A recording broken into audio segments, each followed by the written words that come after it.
Hey everyone, thanks so much for being here. We're going to give everyone a chance to kind of float in, but if you are able and willing, um, how about popping in the chat who's in the room?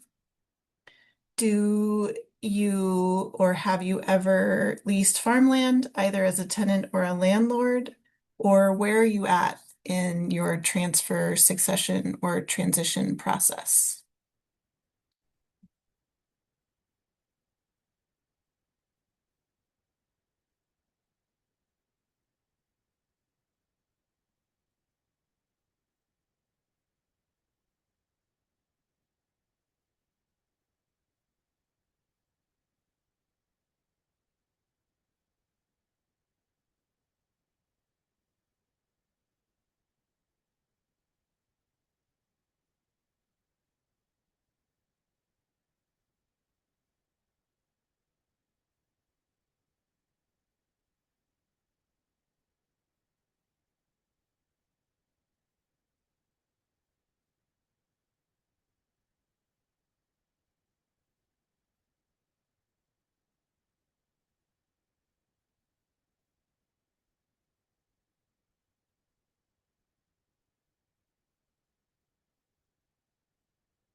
Thanks for popping your answers in there.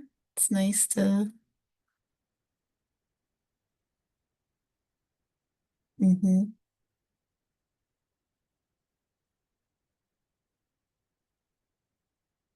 Nice to see folks jump into the chat. If you're just joining, we're just asking folks to share a little bit about themselves. Are you currently leasing?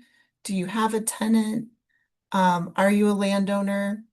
And where are you at in your succession and or where are you at in your succession or land transfer process?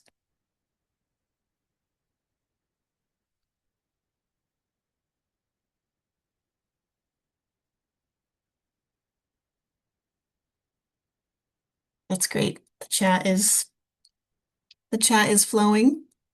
Feel free to get in there and read about our everyone's kind of diverse perspectives. It's very cool. Um, I'm gonna give it one more minute and then get started. I just for those of you who are here now, this is my first webinar that I'm leading. So if I uh, have an oops or I fumble around, please be patient. I'm doing my best. And luckily, I have my wonderful colleague, Chantel Welch, here to help me if anything goes completely awry. Um, yeah, I think, Chantel, what do you think? Should I just start or should we wait a little longer? Say we've got a lot to cover. Let's move into it. Okay, great. Yeah, thanks so much, everyone, for sharing. Who's in the room or who's in the Zoom? Um, oh, sorry.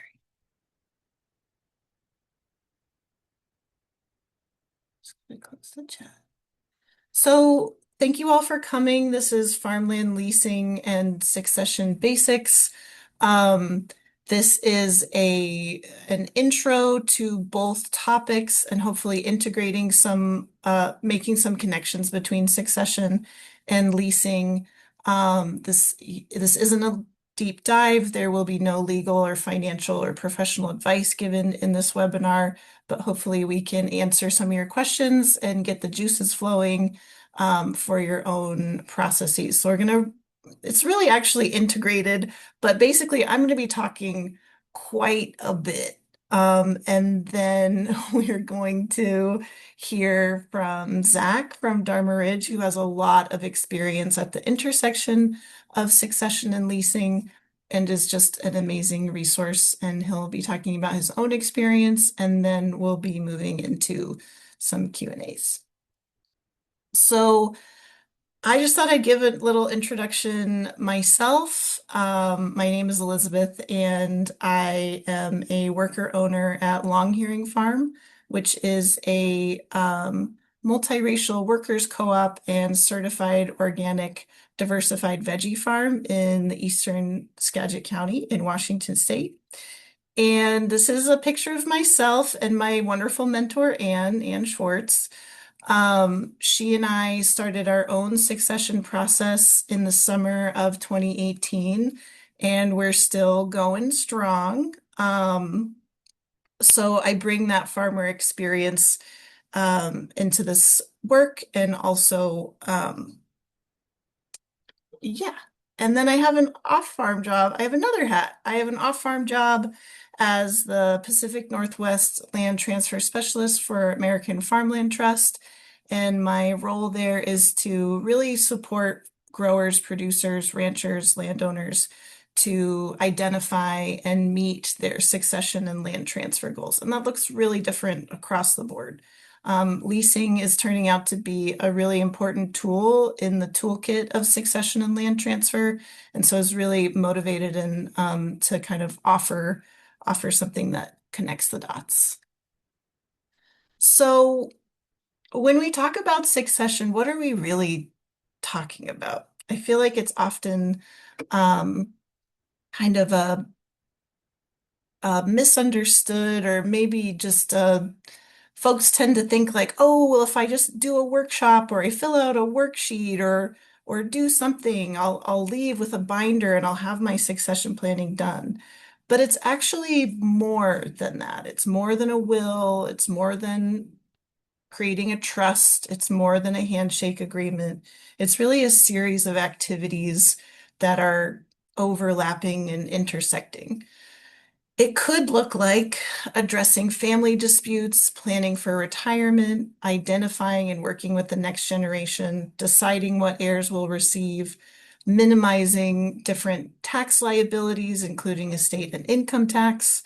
It really is a broad range of activities.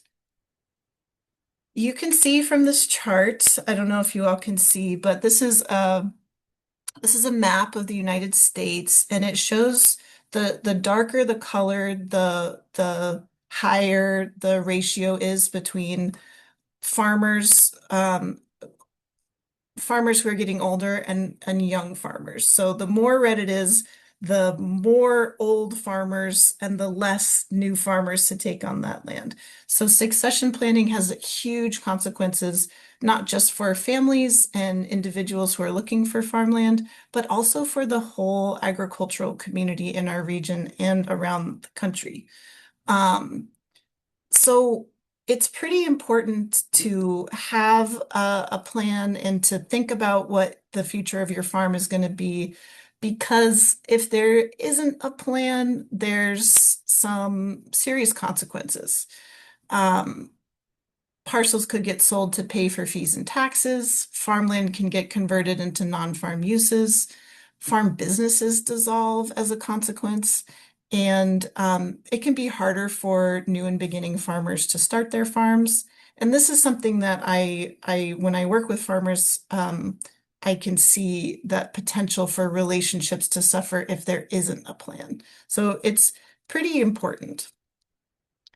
This is a graphic that I really like to use when I'm talking about succession and land transfer because I feel like it encompasses this idea that there's a lot to be done. And it encompasses a lot of different activities. Yes, you have to think about how you want to transfer assets, how you want your estate to be divvied up, what you want heirs to inherit, but it's also important to do goal setting, family communication, business plan, understand what can and cannot be done on the land. So if I really like to use this graphic to show how broad the activities are.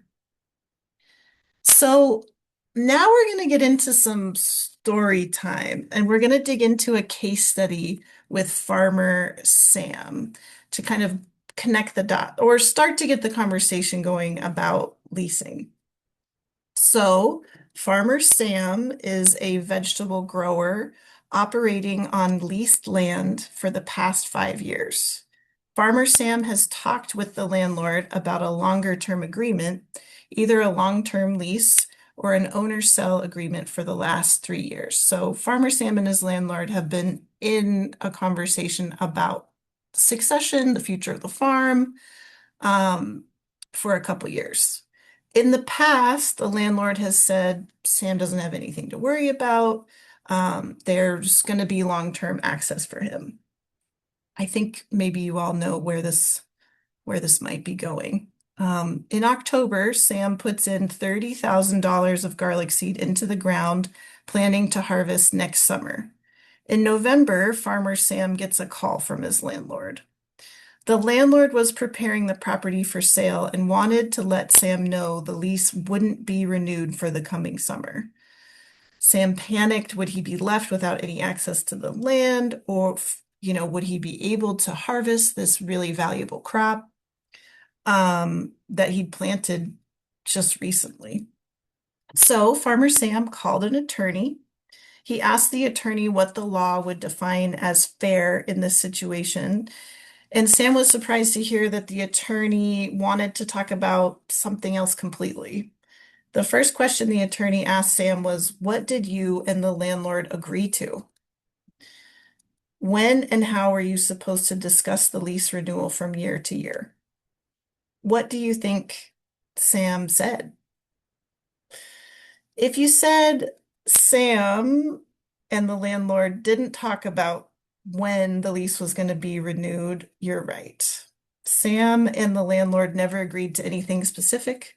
The first year, they signed a basic lease that outlined the rental payment amount and acreage leased in January before Sam began farming.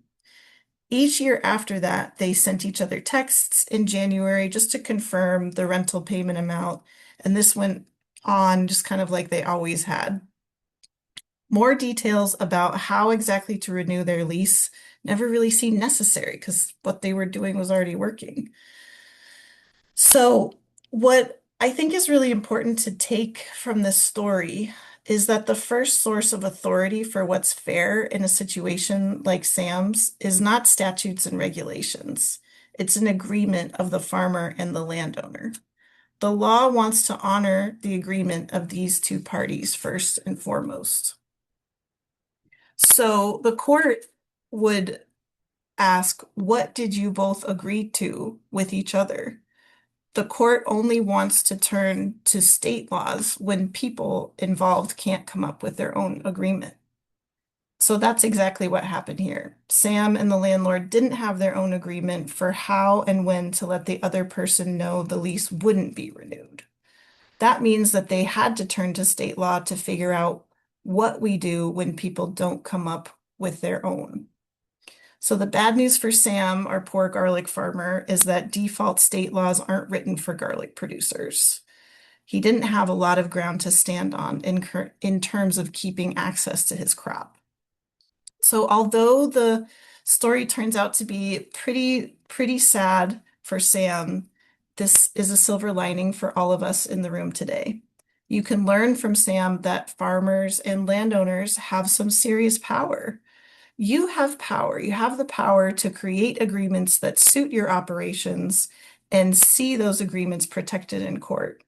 If you take time to craft creative solutions that work for your unique farms and farmlands, the law will potentially be there to back you up. So learning,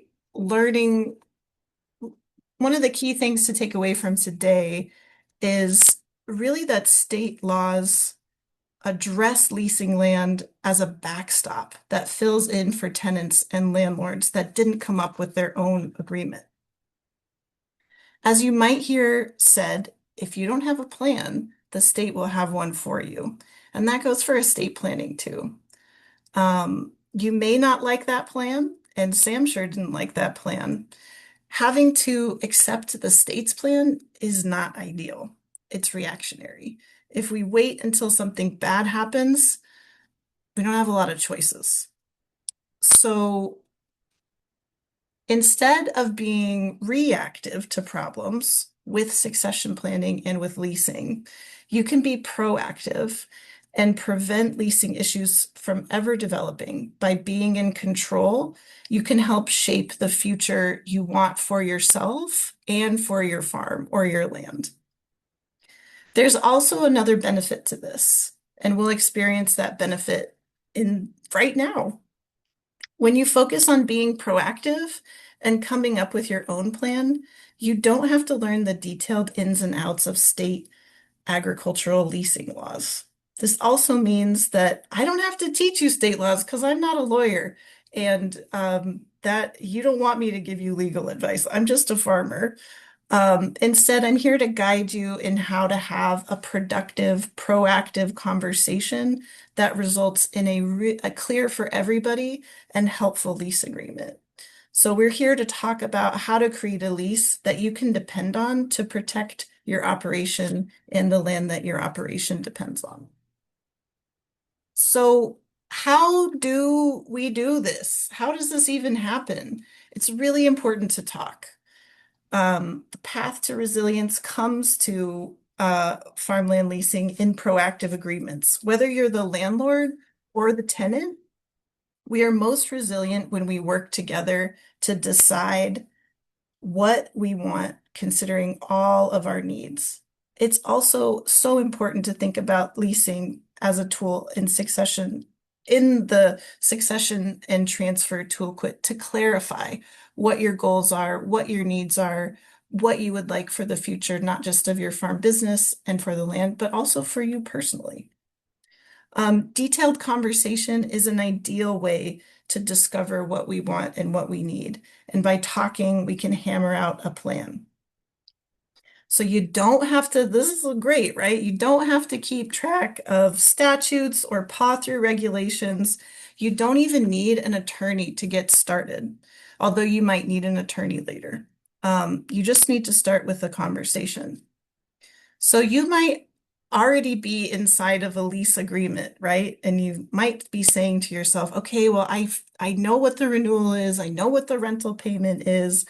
I learned from Sam's experience that I should talk about renewal, but what else should I be thinking about? Well, there's quite a bit. Here's some of the questions to kind of help you get more specific about what agreements you'd like to make and to codify it in the lease. So who is leasing? Where's the land? When does the lease begin? Are there limitations on premises use? I put two pictures of kind of agritourism in here. Are you allowed to bring other folks? Are you compelled to have insurance? What kind of infrastructure do you have access to? Can people park there? There's lots of really specific questions that can be held in the lease. Um, and I also have a great organization who helped kind of craft some of this content is called Farm Commons, and they have some really cool resources. One of my favorites to work with, which is like questions to go through for yourself and with whoever you're partnering on the lease with. So your specific operation will bring with it very specific needs and very particular things, you know.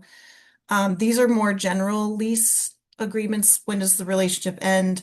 Can we renew it? When do we do that? What happens if it's not working? What's the exit strategy? How can we terminate the relationship early? And then how do we resolve issues? This is a really big one, especially if you're considering a longer term lease or something where a ground lease. How if you have a disagreement, what is the process for conflict resolution?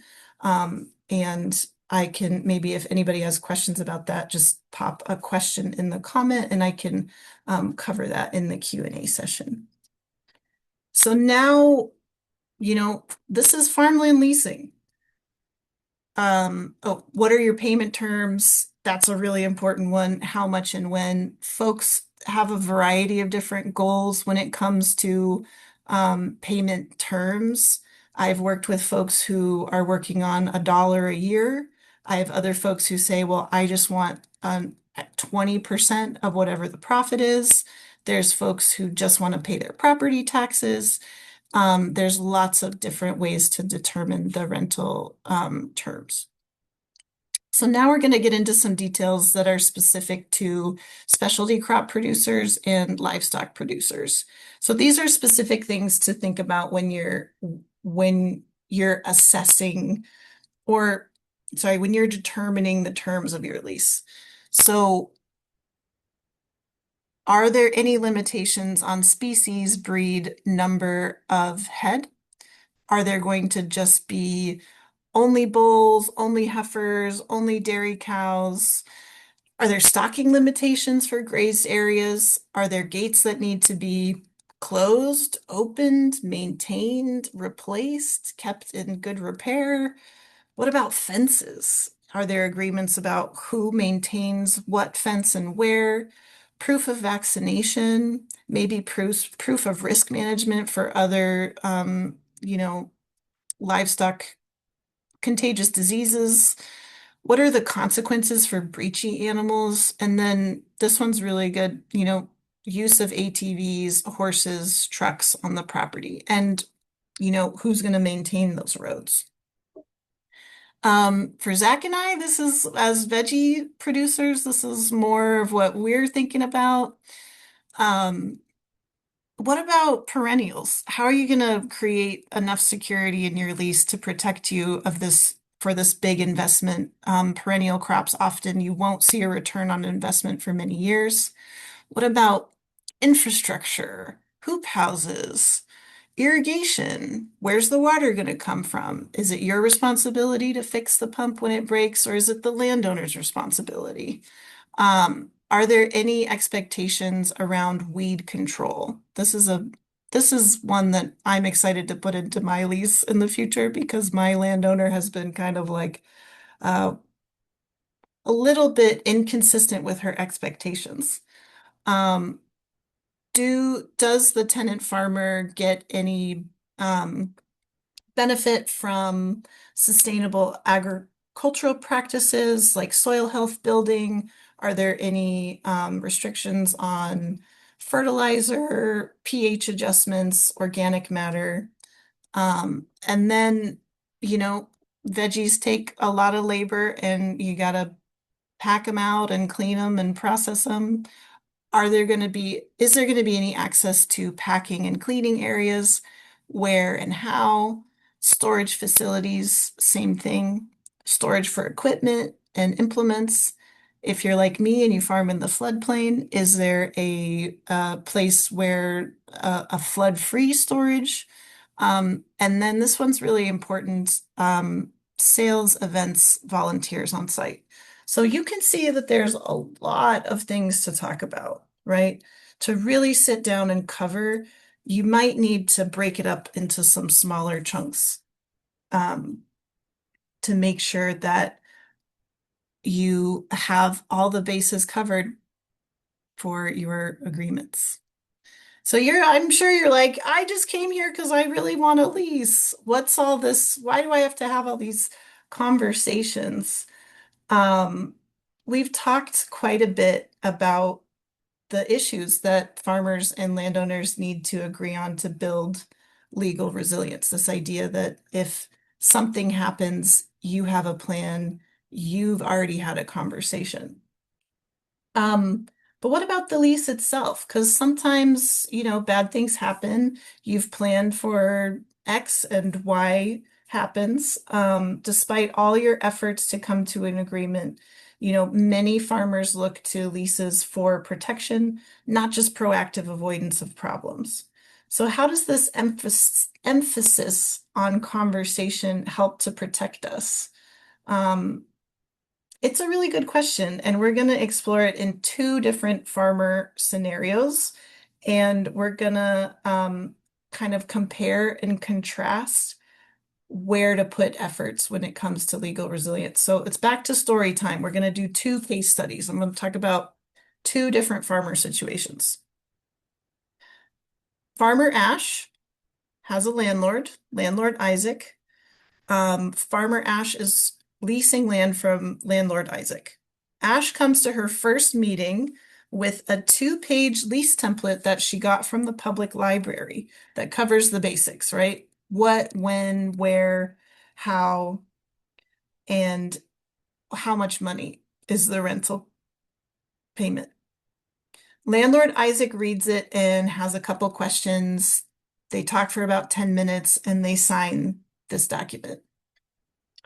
Ash sends Isaac a copy and they both put it in their file cabinets. So that's Farmer 1, Farmer Ash. Then we have Farmer Ben and Landlord Rachel. Farmer Ben goes to their first meeting with a number of questions like, do you mind if I start harvesting at 4 a.m. on Fridays and run my refrigerated truck through the morning harvest?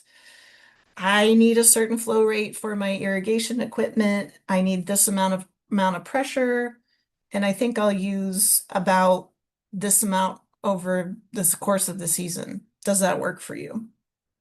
So Ben and Rachel meet 3 more times to really talk things through.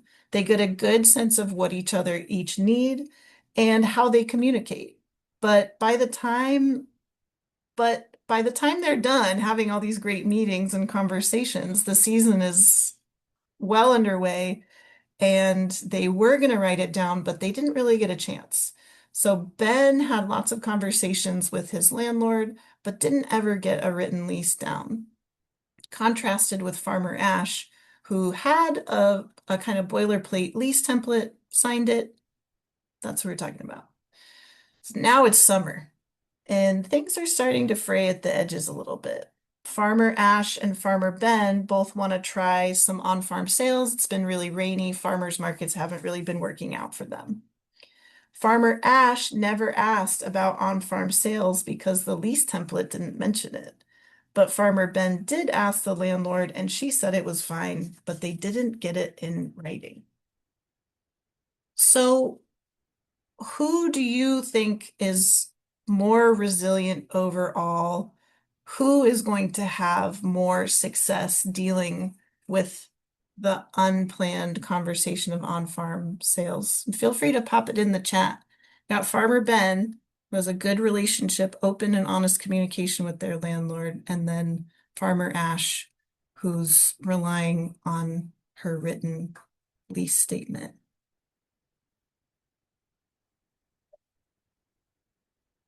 I think that we all know that Ben might have more of more opportunities for on-farm sales than Farmer Ash because he and Rachel developed a relationship.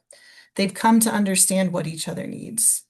Ben is already going to have a sense if Rachel will like this and how to address her concerns.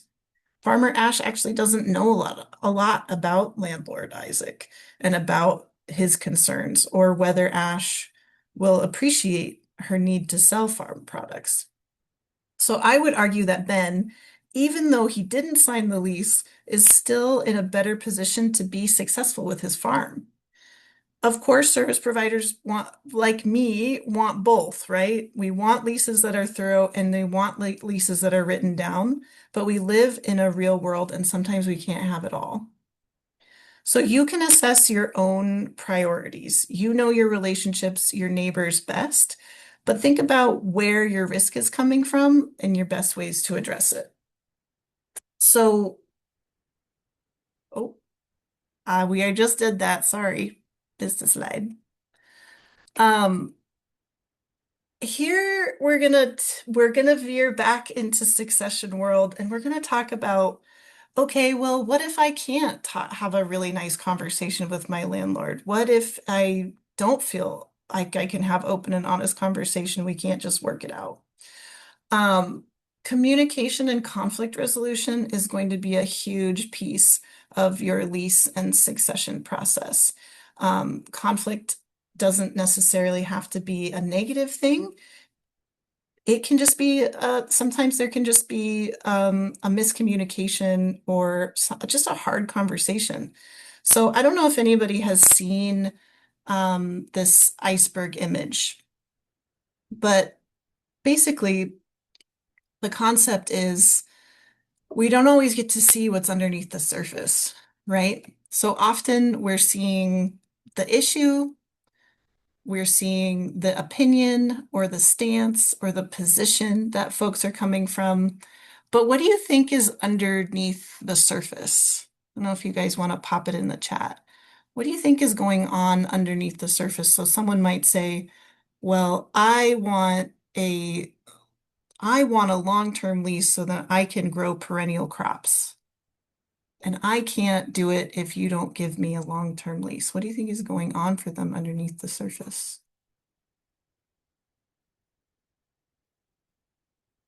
I actually am going to I trust that you all are just popping into the chat with your great ideas.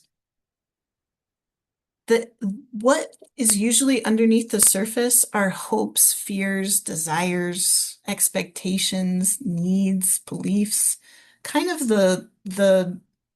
you know, the basis of human experience. So rather than saying, I'm really worried, or I'm really excited to plant perennial crops and I have a great market for it. I would really love, part of my like hopes for the future are to do this. People will just say, I need a long-term lease because I want to plant perennials. So there's usually much more going on underneath the surface. This is a great um, I love this graphic. I love doing this with folks because anybody who's done any succession work has probably seen a dynamic like this. You've got the exiting generation, the tip of the iceberg is, well, they're not ready to take over. And then the entering generation, their tip of the iceberg is, I'm ready. I can't wait. Please let's do this. I can't wait to get in there. So what do you think is going on underneath the surface for the exiting generation? What do you think their interests are? And I've gotten a lot of different answers. I just did this at the TILF conference for any of you who were there. Um, what do you think is going on for them underneath the surface?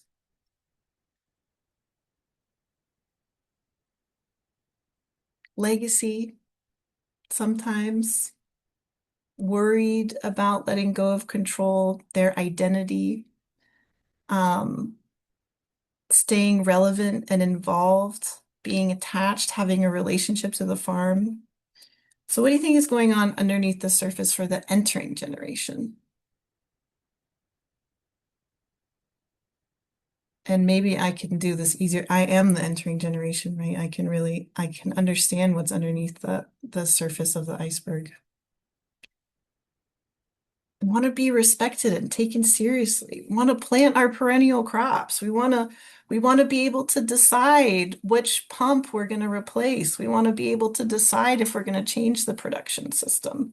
And so even though these icebergs could look really different and they could end up in some tense, hard conversations, there's still a lot of shared interest between them. And usually that shared interest is farm success and viability. It's the desire to see the farm continue to be a farm, the land to stay in agriculture. And that common ground is where a lot of these good conversations about your lease, good conversations or generative conversations about the future of the farm can really come from. I always like to include some practical tools with communication because it can feel a little bit out there, right? It feels a little bit like, oh yeah, sure, like I should get better at having conversations, but what does that mean? These are some really practical sentence frames that could help you break through and get underneath the surface of a communication dynamic. So I love this one. When I when I see you plowing up the field that I had other plans for, I felt really confused because I thought we had already made an agreement that I would manage that field. I feel I feel like there's a lack of clarity when when you said one thing on Monday and now I feel like your opinion has changed. Um, I really like the would you be willing to? It's a really nice one. Would you be willing to sit down with me and talk about how we're going to manage that field in the future since we had that miscommunication. Would you be willing to have a meeting with me tomorrow morning so we can really sit down and think about the future of the farm? So these are some really practical ways to kind of get through that communication breakdown if there is one. And this is just a reminder, you know, when we see ourselves in others, we can be more open, understanding, and trusting. If someone reminds you of family, you're more likely to extend trust and be more welcoming of other thoughts and ideas. But if you're unfamiliar, it's not unusual to be suspicious or to be concerned. We want to create farming communities where everyone is welcome and diversity is seen as a strategic asset. When working with someone who doesn't look like us, doesn't speak the same language or doesn't share the same background, um, maybe they even want to try out a different production style and veer away from what what you thought the farm should look like. Be mindful of those instincts. When we're aware of those barriers that might be up, we can kind of start better breaking them down, taking them down so that everyone can have more access to opportunities. So at the same time, it's helpful to recognize for those that don't come from farming backgrounds or have a different racial, ethnic, or gender identity, have extra work to do to be accepted. They often find themselves having to give extra or be extra thoughtful, which is exhausting and can leave them with fewer benefits in the relationship. And that's not fair. So we don't have enough farmers right now as it is. I think that's a place of shared interest and common ground. So I feel like making it easier for everyone who wants to be able to farm to do so is a priority. So it's just a little space to have a reminder that, you know, diversity is something that we should be striving for. So, oh, here's the video. Navigating relationships in all their nuances is a really important part of the leasing and succession conversation. And I mentioned earlier that bad things still go wrong despite all the best planning and all the proactive attention to detail. But now what? So, what are we supposed to do? It's very important to get your lease in writing and your succession plan in writing if you want to maximize your resilience. So let's talk about how to get the lease in writing. And we're just going to take a little nice video break and please let me know if the sound works.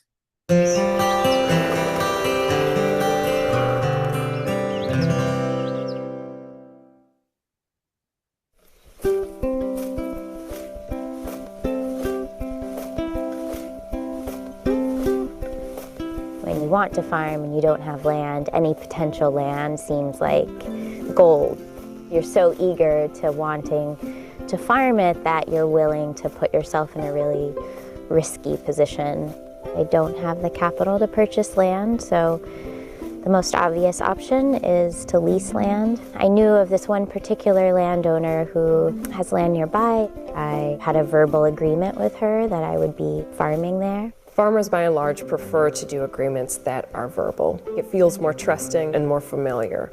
I always felt comfortable that she would follow through on her end, and I moved forward trusting that. I created an LLC for my farm business. I stopped looking for other land. I ended up leaving my job so I had enough time to plan for starting a farm. So her decision at the end was hugely shocking. I thought I was meeting her to sign our papers. Instead, she said, never mind. I think what's instructive about Sandra's case is that they had a really robust conversation. Her and the landowner involved really talked a lot about vision. but they weren't talking about the details, the little tiny things that are what make this relationship rise or fall. Tackle the hard questions first. I wouldn't have quit my job, I wouldn't have started so soon without those certainties in place. The point for beginning farmers is not necessarily to be too cautious. We do have to show that good faith and take some steps, but we need to make sure we're not making irrevocable steps. Anything that you can do to protect yourself, I definitely wouldn't do anything until papers were signed.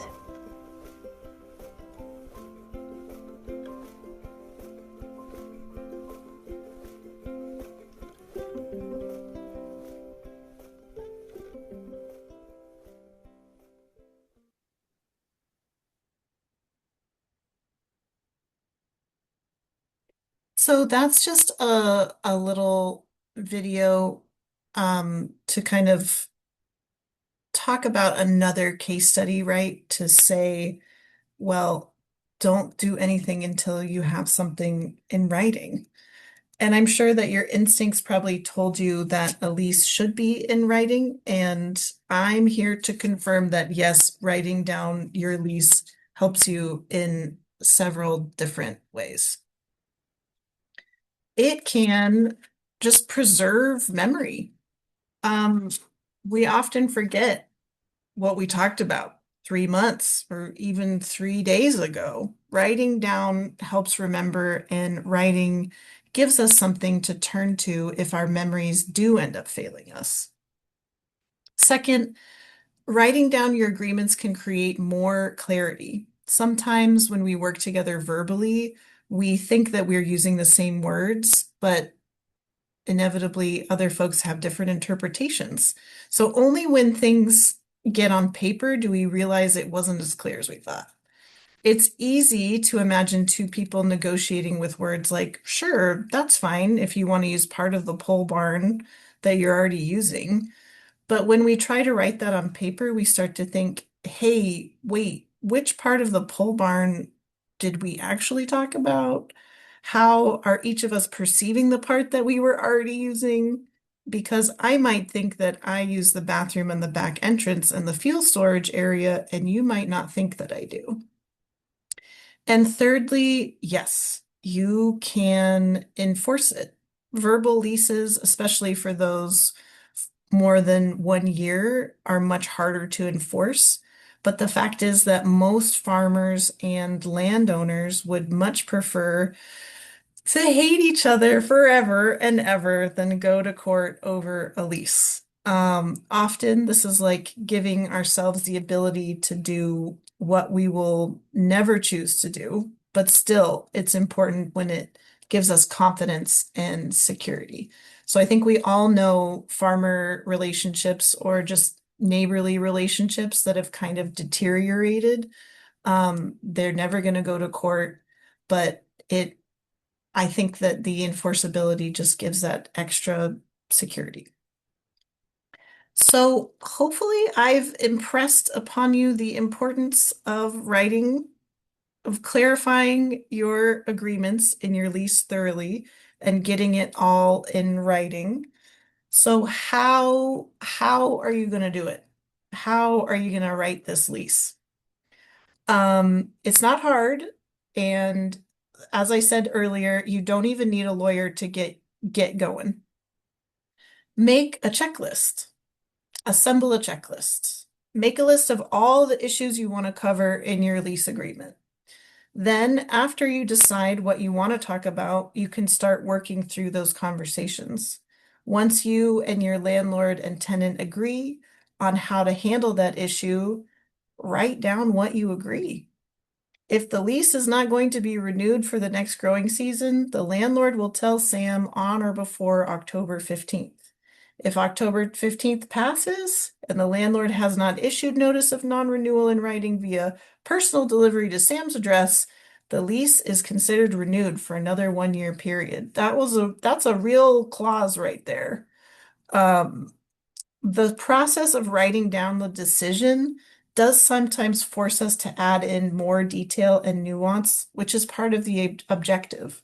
Looking at templates and models can help you find the right words, but if but each one of your situations is going to be completely unique to you, and you want your lease to reflect that.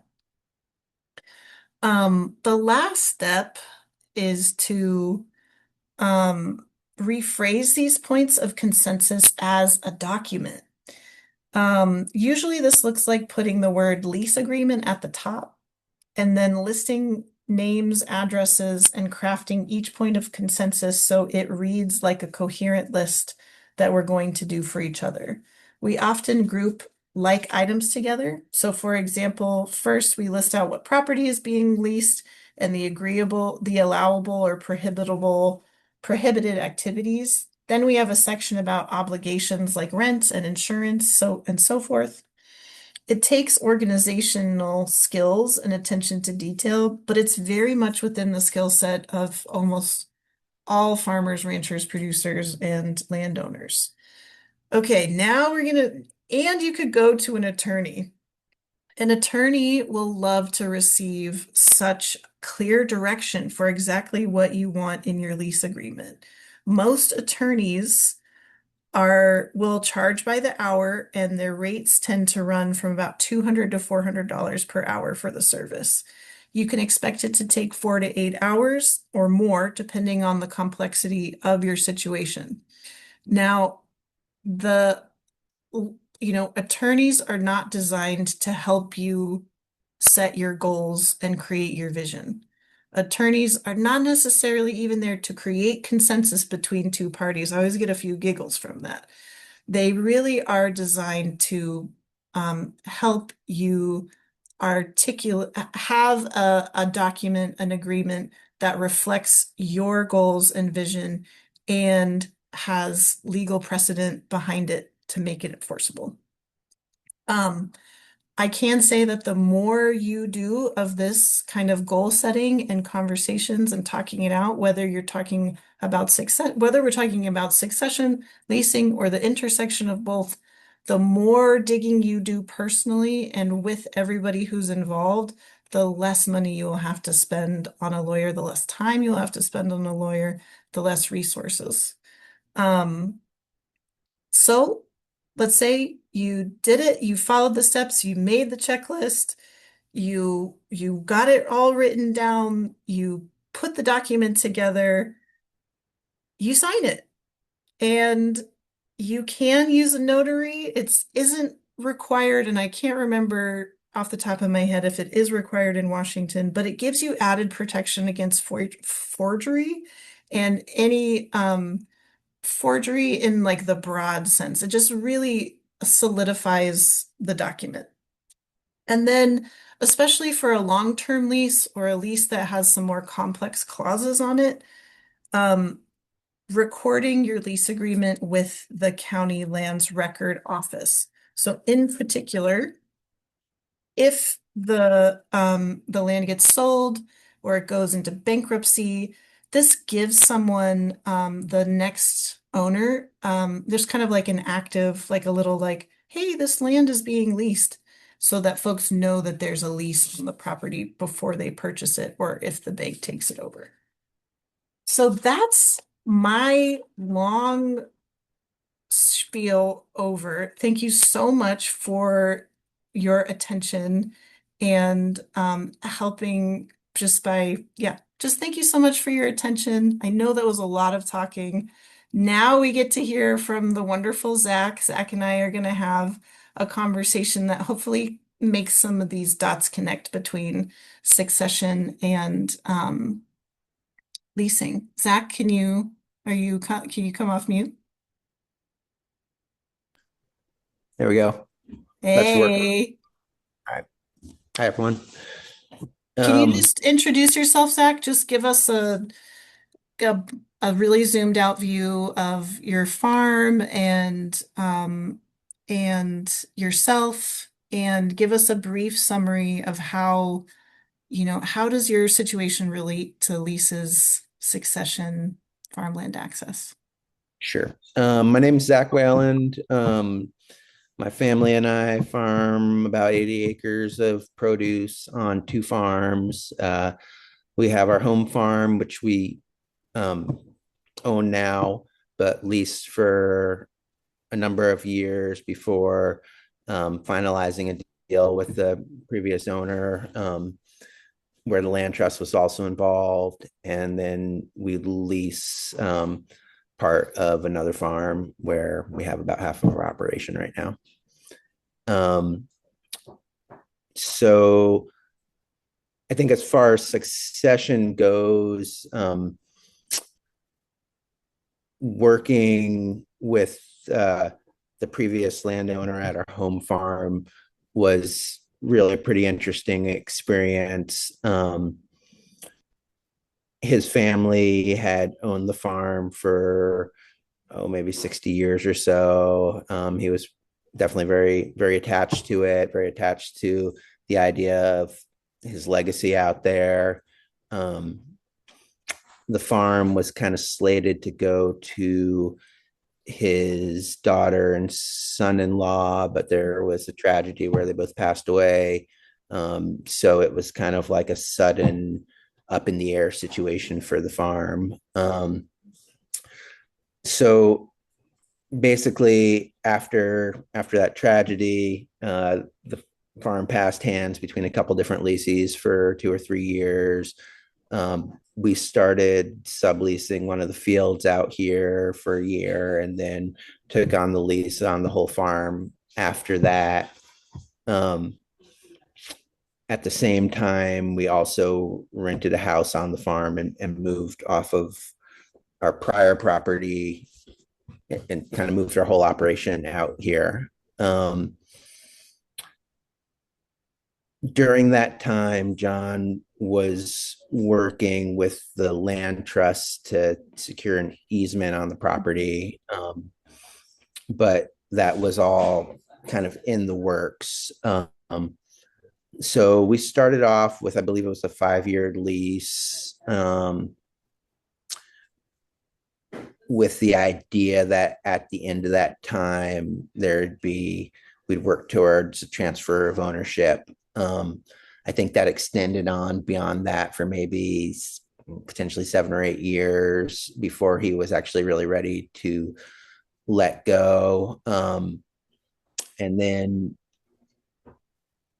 during that time, we came up with some fairly interesting negotiations to make it, to help him with the transfer, as well as allow us to move forward with some of the infrastructure we needed here to move forward with our business. One thing that we did was, as part of the deal, he had like a lifelong access to the farm and to basically it was a couple acre field that he was able to use as like a staging yard for a sawmill and kind of scrapyard area. We had we shared the shop for a while. That was interesting, kind of challenging times. Yeah.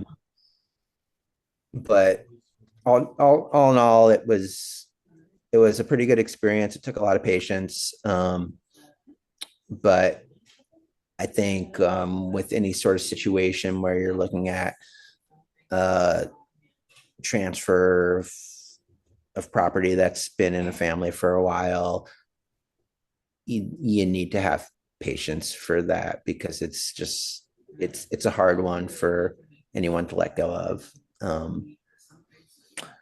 So that was, I guess, our experience with the transfer on the Bolton farm. Prior to moving out here, we did have a number of leases, sort of smaller parcels, 5-10 acre parcels, that were all written leases. Most of them were like 2 or 3 year, but pretty basic, just field lease without infrastructure tied to it. Yeah. And currently we lease 80 acres, not all of it's in production, at Glendale Farm up in Chimacum. And that farm has been in a little bit of a transition over the last few years. And it's interesting to see the direction that it's moving.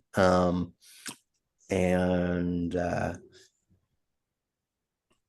that lease has worked out really pretty well for us. It's been pretty fair, and that's been a good option and a good way that we were able to expand our operation um, without the capital of having to get into buying more land. Yeah. So at that farm, we utilize an irrigation system that had been previously installed. When we started leasing out there, it was in kind of major state of disrepair. Um, we did all the work pretty much ourselves to get it back up to working condition. We were able to kind of trade some of the expense for that work, being the supplies and some labor hours towards leasing the irrigation reel that was on site. So there's been some give and take on in that deal, but it's worked pretty well. We feel like we have pretty good communication with the property owner, the current kind of manager. So that's been really helpful. And how did we talked a lot this evening about, building relationships and having good conversations. Do you feel like that was part of the process of arriving at your lease agreements? And do you have any advice on folks who might be struggling with that part? Um, I think, well, in this specific situation, it's been an evolving kind of situation because when we started leasing out there, it was kind of under different management, and there was still a written lease, but it was pretty loose. And as that's changed and the cost of the lease has gone up, and there's been more the irrigation is now really functional. um, it's gotten a little more involved, but it's still pretty straightforward. We pay a certain amount per acre. Our payments are due quarterly. We have some stuff in there about responsibility if stuff breaks as far as the irrigation. Yeah. But for the most part, it's been in small enough chunks that we've been able to kind of manage it. We haven't had, any like $20,000 replace the pumps situation yet out there. So, yeah, that's about the situation with that lease. And are both of your leases in writing? Yeah, we've always had them in writing. Yeah. And did you get a lawyer to help you look at them, or are they No, yeah. they were I think the first one was a pretty boiler. Haley's saying that we did have a lawyer look at it, so I guess I'm wrong on that. Thanks, Haley. Uh, yeah, so I suppose we did. I mean, they're significant enough lease Yeah. that it's worth the while. I believe our current lease out there is, I want to say it's a 5-year Yeah. that we're on year 3 of, I believe is what we're currently working with. Yeah. Do you feel, is it kind of like a rolling, like a quote unquote rolling lease where it's like 5 years, but the understanding is like you're likely to get a renewal on that in the future? Yes, I believe so. I hope Yeah. so. Yeah. But probably something to address prior to the end of that 5-year term. Yeah. Just so folks know, I have a 5-year quote unquote rolling lease as well, that I would like to transform into a very secure, not rolling long-term lease. So I'm also asking Zach as a farmer, not just as someone who's helping to guide the conversation. I talked a lot about, you know, access and roads and activities on farms. And I know you guys do on farm agritourism and bringing the public onto the farm. Are there any issues that you specifically focus on in the lease that are kind of like held in the lease that you think would be helpful for other folks to hear about? Um, so we do a pumpkin patch out there, 5 weekends in the fall. Um,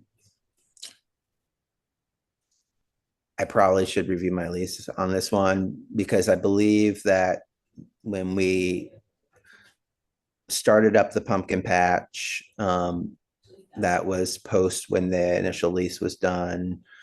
We had a number of meetings with the landlord. We had a lot of conversations about it. It kind of fit into some of his schemes as far as he's really pretty into bringing the public onto the farm for Mhm. events and stuff. So Yeah. that fit with it. But I would honestly have to review the lease to see how that factors the agritourism aspect of it factors in. Yeah.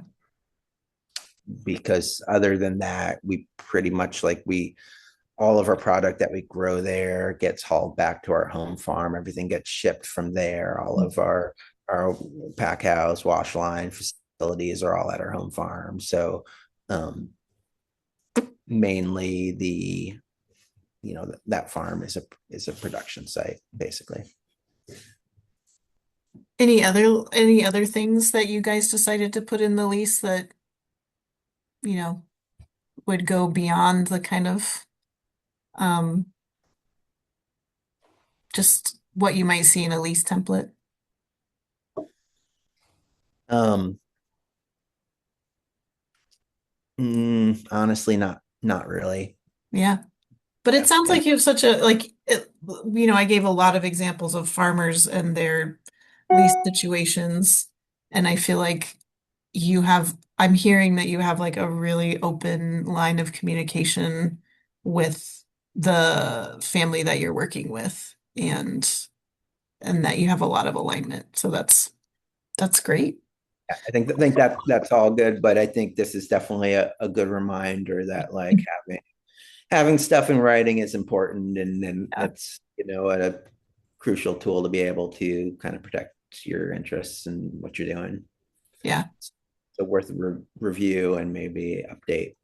Yeah. I feel the same way. There's definitely some things that I want to um go back and add to my scene. Um, when there's conflict, you talked about having patience and when there's been an issue, maybe like an interpersonal issue, or I don't know if you've had conflict, but do you use your lease as a communication tool to resolve any issues that come up? Or yeah, I'll just leave it there. Um, it hasn't kind of gotten to that point to where Yeah. we've utilized the lease to where we haven't been able to resolve the situation Mhm. without needing to go a more legal route. Yeah. Um, definitely like the conflict stuff with when we were working with John on our home farm here, was more probably personal stuff than it was Yeah. tied to the business. And honestly, with that, he was old timer pushing 90, and it was Yeah. like just needed to kind of um, let some of the stuff fly, Yeah. not fight it on that one. So, Yeah. I think each situation is going to be different, and you just need to kind of be sensitive to who you're dealing with and what the best approach might be to resolving your issues. So. Totally. For folks who are, thinking about leasing as part of their transfer process, more like John, like on the John side, is there any key piece of advice that you would give to folks who are thinking leases are going to be a part of my transfer toolkit? Um, I think it's important to really have an understanding of what the leasing does want to do, because it won't necessarily look the same as the farm might have looked for the last generation. Um, so just being aware of that and how that you might react to that. I think understanding, you know, if you have water rights, understanding what that looks like.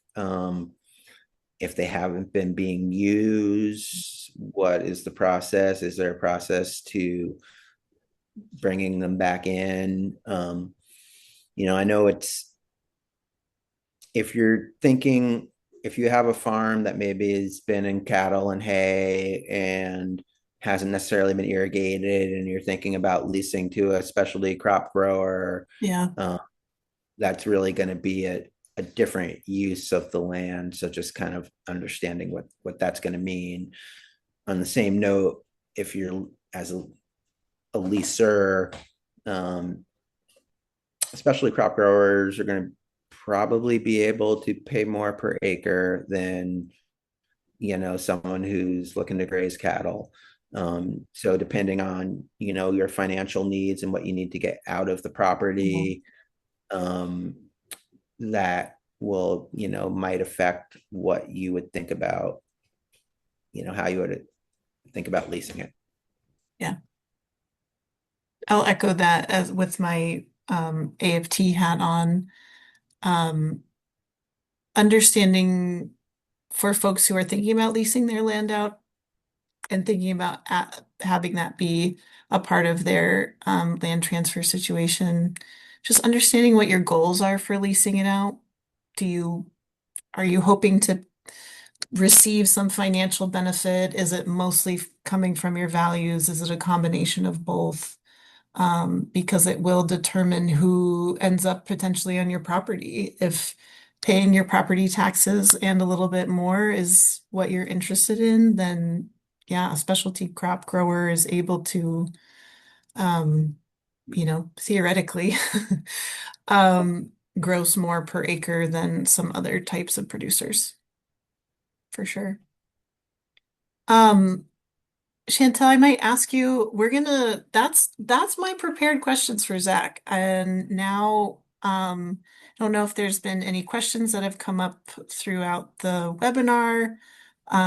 But please feel free to, if you do have questions for myself or for Zach, to pop them in the chat, and we will do our best to answer them. And if we can't answer them in here, I will be sending a follow-up email with the recording of this to everybody who registered, so we can hopefully get you yeah, some good answers to your questions now or in the future.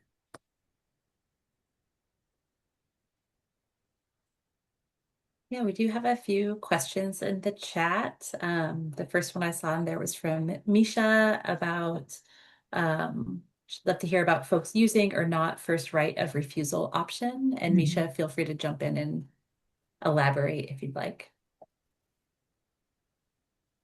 I think it might even have been somebody who's sitting in on a call. I do sometimes get people calling and asking for support, and I usually send them to Elizabeth. But something that's come up for me personally, just in the real estate world, I've learned about the first right of refusal, and I'm curious if that is something that you are familiar with, if it's something that is seen in ag, if it's something that could be worked into those long-term leases in case somebody wants the opportunity to purchase the farm before it goes on the market. Yeah, Yeah, go I think ahead, it Zach. definitely. I think it's definitely something that is used in farm leases. That was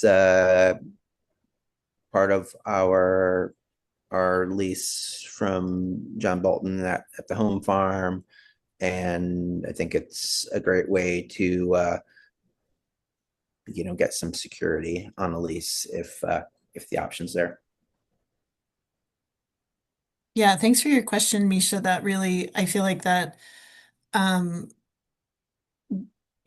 what I heard is like when we're thinking about leasing as a transition period to ownership, if that is part of a transfer process, and if that's a goal for the entering generation or the new and beginning farmer side, sometimes ownership isn't a goal.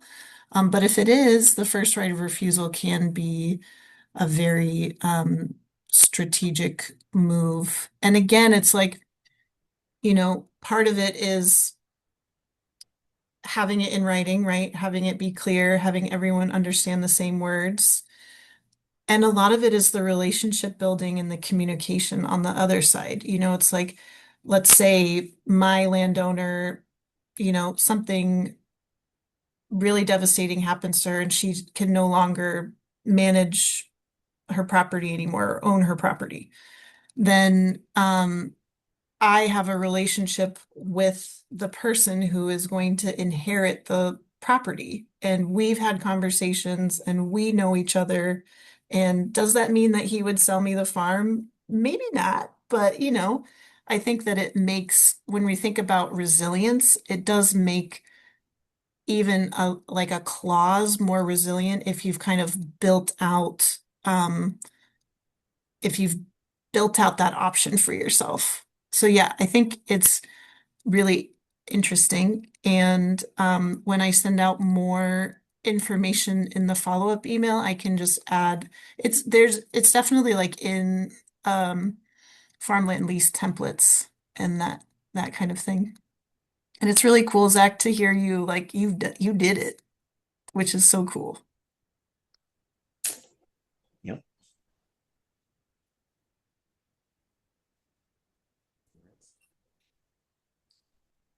Next two questions I see in the chat are around insurance, insurance needs around having the public on the farm, and then from Rachel Friedman, and then from Emily Alexander, I'm interested in the insurance piece, what that typically looks like for liability, et cetera, and who carries it. And again, feel free to hop in if y'all want to elaborate any more on your questions.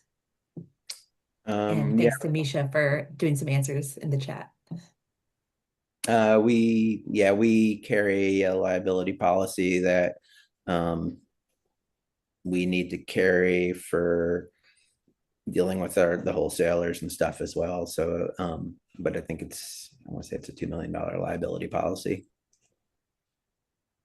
And was that something that you talked to um uh the Glendale Farm folks about? Were they like, we would like you to have insurance, or was that something that you kind of offered up to them? That was something that, well, I think we had that policy prior to Yeah. leasing out there, but that was something that was necessary for having the public out for the pumpkin patch. And I believe that they have their own policy as well, their own liability policy out there as well. So. Yeah. And I can speak with my farmer hat on that I have there, like every space that the farm is operates in or has activities in is covered by our liability insurance. And then it's double covered from from Anne, my mentor, and Lois, my landowner. So it really is up to, I would say, just a reminder, like it's up to you all to decide, what your goals are and clarify who's doing what and why, and having that like kind of the open lines of communication.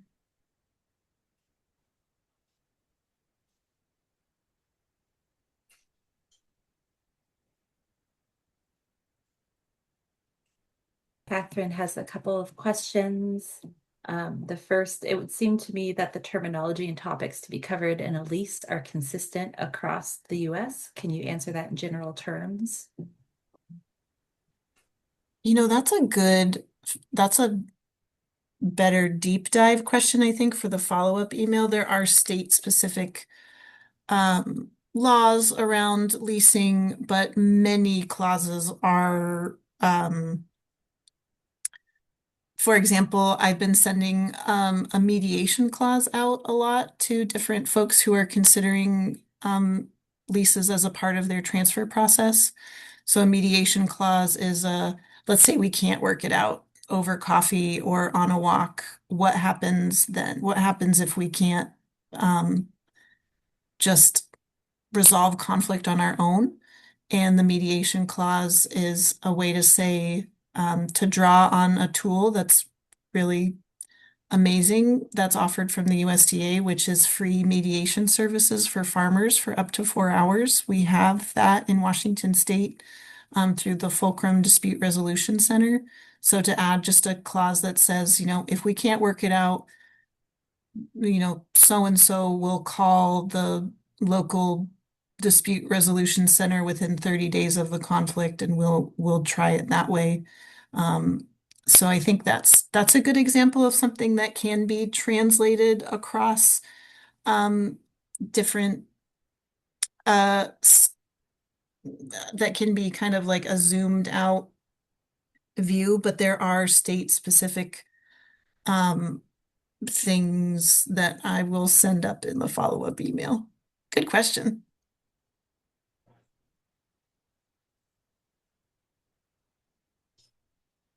Okay, considering the transition process in the event that the owner passes away, should there be terminology or language in the lease agreement that directs the heirs to honor the lease agreement? Zach, you want to take that one? Um, yeah, I mean, I think that you would definitely want to have that in your lease if you're dealing with elderly landowners, just for your own protection. Sure. Yeah, and I'm just gonna give you know, the service provider answer and say just it depends on what your goals are and what your agreements are between all the parties.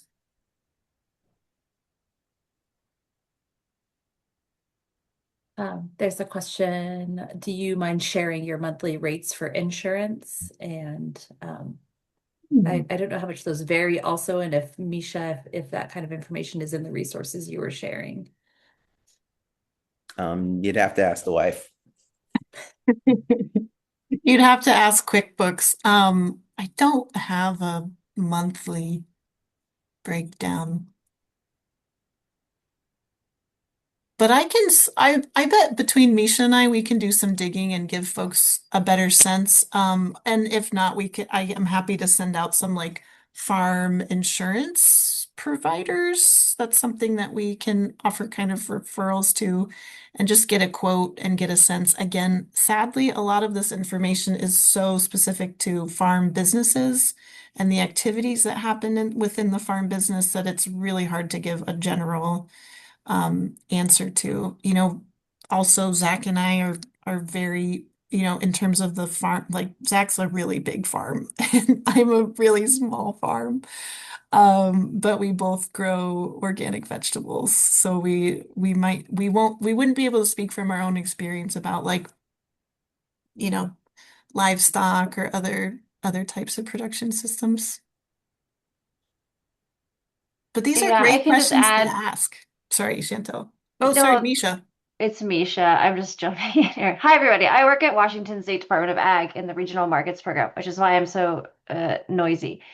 Um, something to consider too with insurance is like there's so many different scales, not just of your operation, but like what do you want to have insured?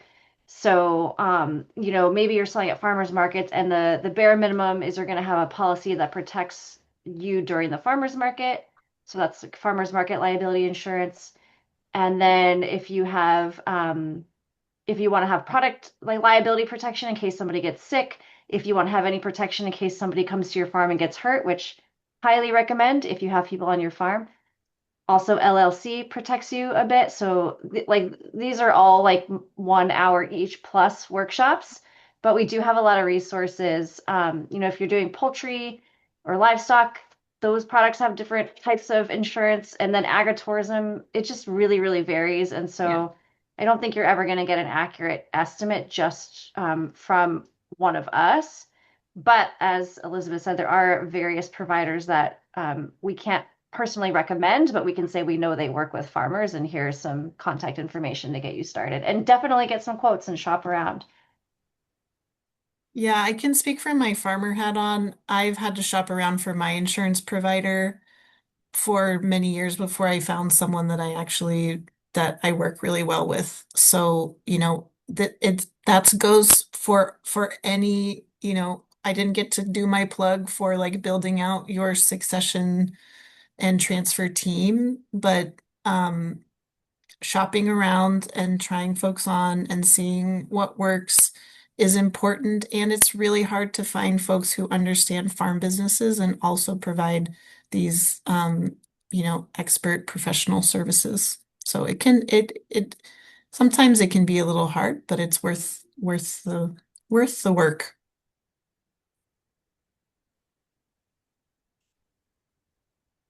Is One it easier final to plug for lease? Oh, go insurance. ahead. Oops, sorry, Chantal. Just No, go, one last thing, Misha. and this is a really important clarifying point because I think a lot of times people, farmers we're very we think the best of everybody, and we say like, no one's going to sue us if they get hurt on our farm. They understand, they signed this waiver or whatever.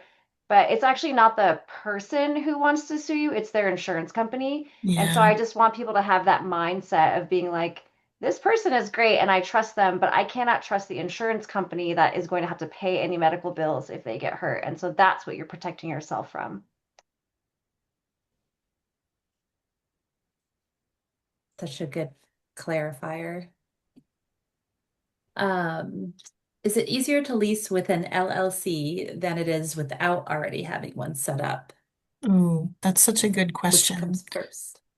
Yeah. Um, like Misha said, we could do another whole hour on LLCs and other business structures and what business structure should you w will work the best for your farm and its operations. I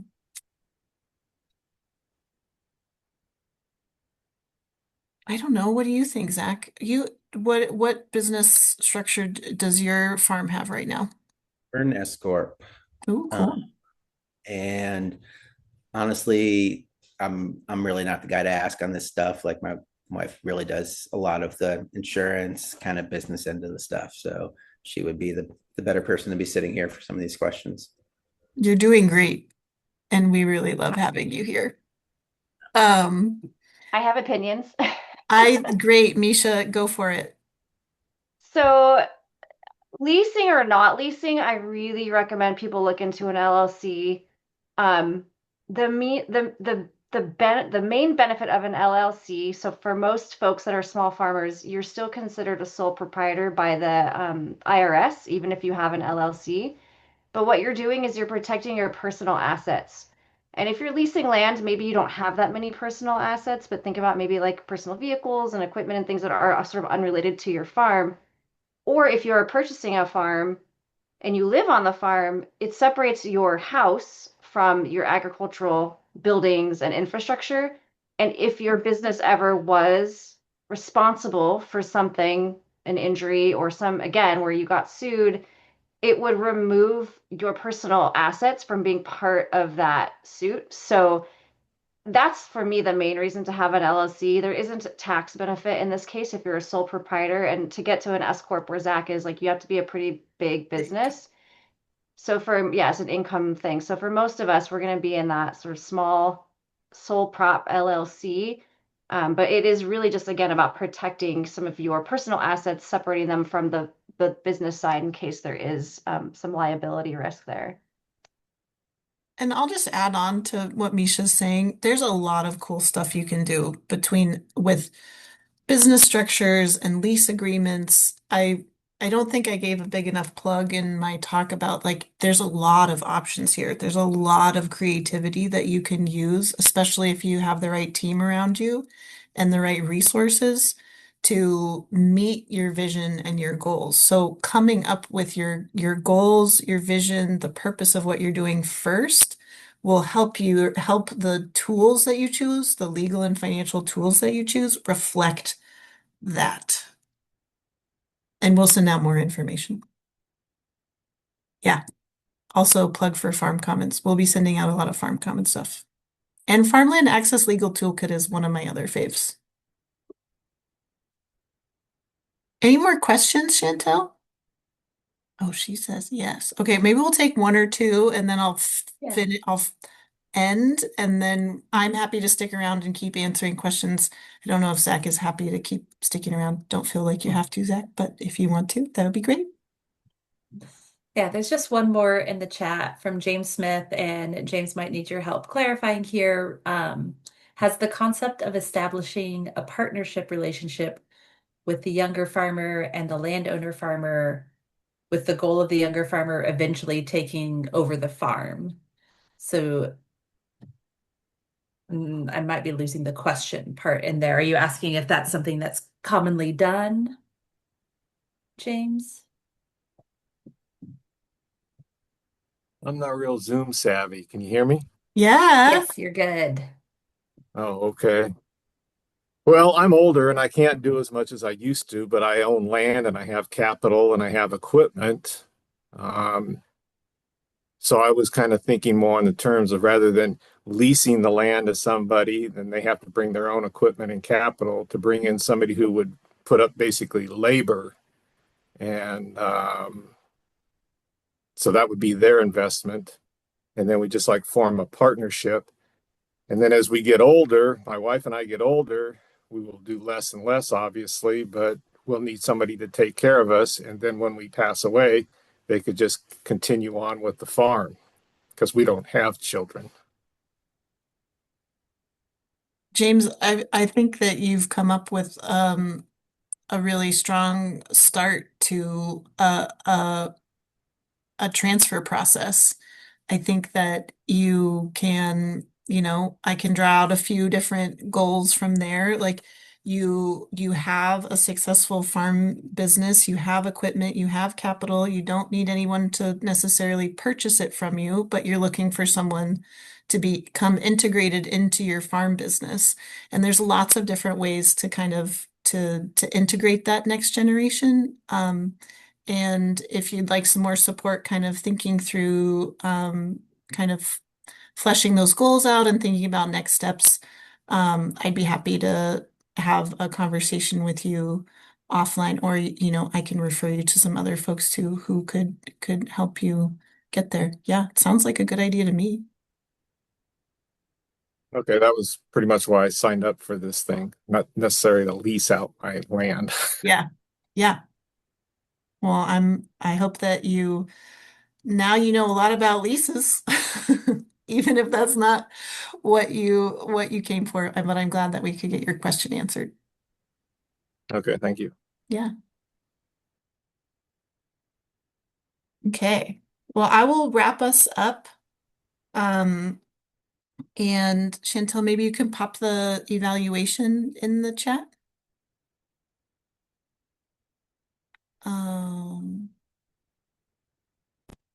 Not much to say other than thank you all so much for your time again and your attention. And to Zach, our wonderful farmer um, presenter who brings so much cool lived experience to this topic. I didn't want to do it without you. So I really appreciate you coming and sharing your thoughts.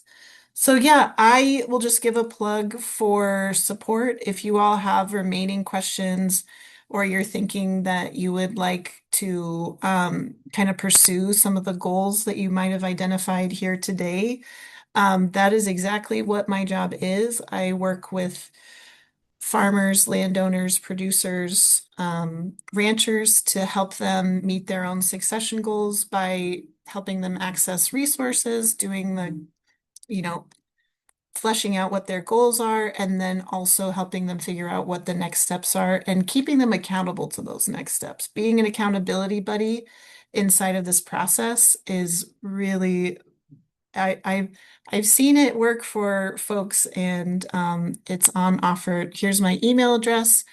And in the follow-up email, I'll also send a sign-up form so you can get right into my queue if you would like some more support in your process. Chantel sent out a little evaluation. This is the first time I've done anything like this. This is the first time we've presented this content. So any feedback would be super helpful. And again, we'll be sending a follow-up email with a recording and some go-to resources, anything that we didn't quite cover. If there is a specific resource that you're